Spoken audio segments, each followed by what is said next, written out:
Then that came about as the writing of Power versus Force.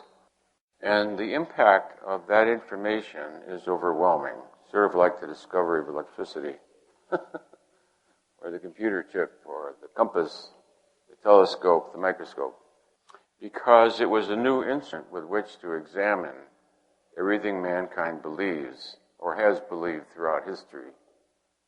It was a way of discovering that, just think in the Middle Ages, where the Black Plague wiped out like half of Europe or something, they didn't even know it was germs.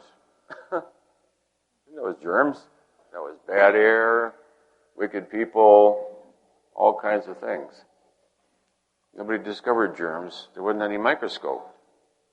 So the discovery of the microscope totally revolutionized human life. We don't die of great plagues anymore.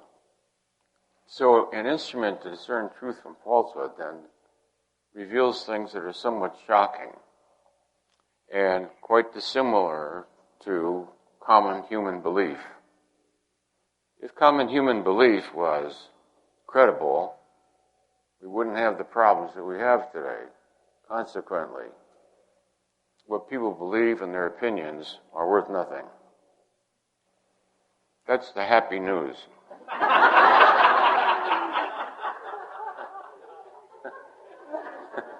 Everybody is free and entitled to be wrong, and they are.